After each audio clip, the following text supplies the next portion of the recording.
O kita ninyo, are, sabi ng Abante, kamera, umangat ang ratings dahil kay Romualdez, mga kabayan. Kisipin ninyo, ha? Ay, tumaas pa sa lagay na yan ang ratings. Di ba nung nakaraan sa Pulse Asia, mga kabayan, laglag are si Romualdez, lalong bumaba yung ratings na yan. Oh, bakit naman si Remulla nagrereklamo din, mga kabayan, no? Sa ginanap nilang cabinet meeting na sinasabi doon na talagang rampant, mga kabayan, ang korupsyon sa House of Congress. At kita niyo yung mga congressman, mga kabayan, na for election, ibinibida na katulad na lang nung sa parting Quezon, mga kabayan. Sino ba yung congressman na yon? Lagi din bida yun sa mga press conference eh. Sinasabi noon, mga kabayan, na kung 3,000 lang ang natatanggap ng ibang mga distrito, sa kanya daw, mga kabayan, gagawin ng 5,000 hanggang sa 10,000.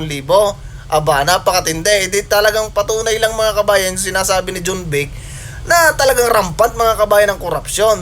Sa parte naman ni Abante, mga kabayan, sinasabi ng isang dating congressman doon sa distrito niya na yung simento, mga kabayan, ini-ispalto ngayon.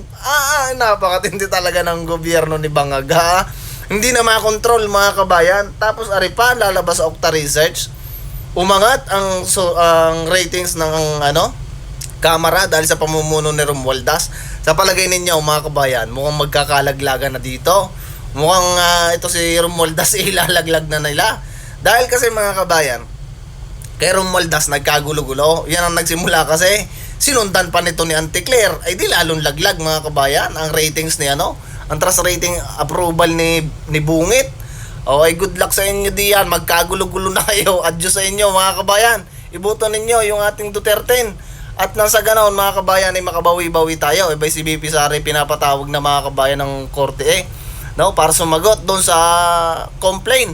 At sino pa bang may sinampa ng kaso? Si Ture, mga kabayan.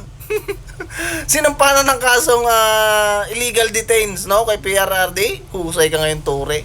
Kaya pala napakatahimik sa dami-daming general. Ikaw lagi ang bida. O, adyos muna, mga kabayan. Ingat kayo palagi at see you sa susunod na video.